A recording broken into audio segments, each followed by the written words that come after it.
Can't make this up. They're just using the regular internet, trying to source weapons, ammo, boat, Craigslist ads, lowballing dudes on Gunbroker.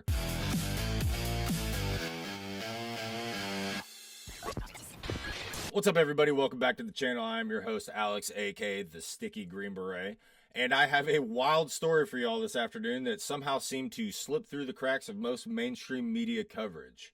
The feds have foiled a plot to overtake an island off the coast of Haiti, Gonâve Island. You can see here circled on the graphic just off the coast of Port-au-Prince.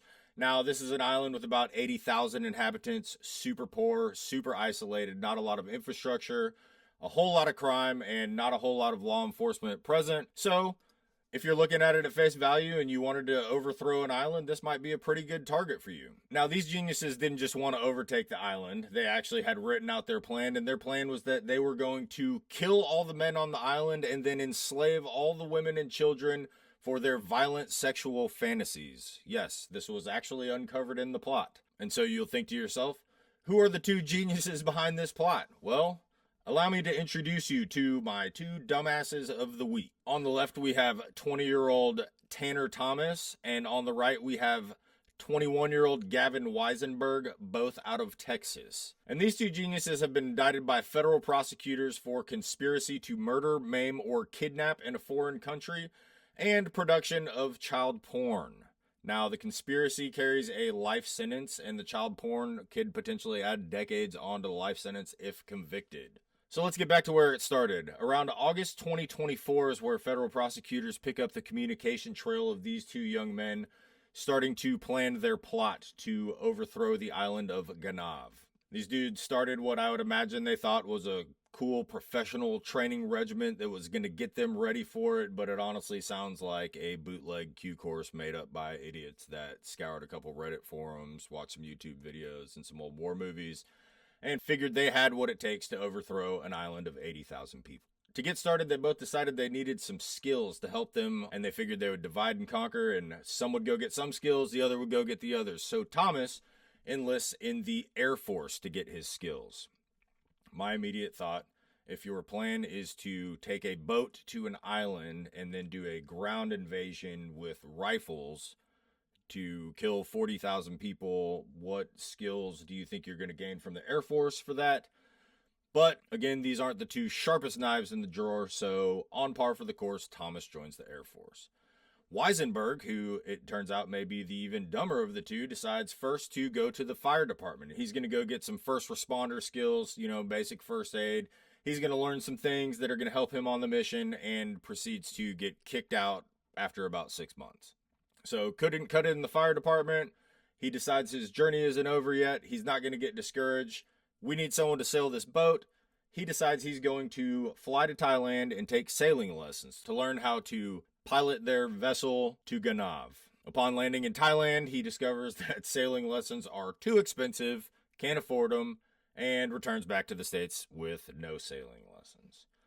Now, while they were dividing and conquering some of these major skills, they were also working on some of the other logistics behind the scenes. They were both trying to find a boat, some weapons, some ammo, and they were just Googling stuff online.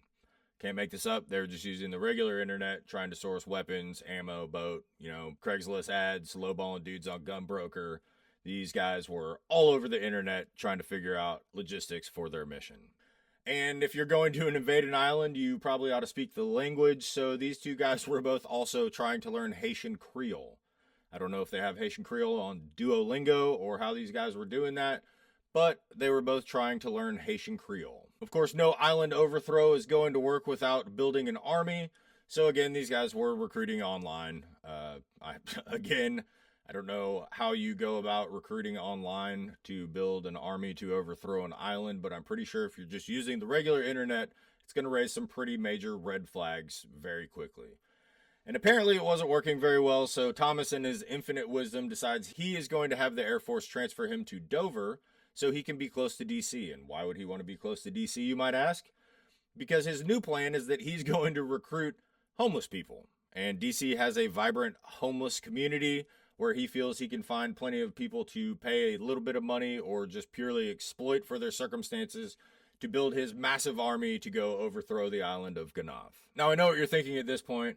how in the world did these guys get busted? This was such a tight operation. How did the feds ever get on their trail?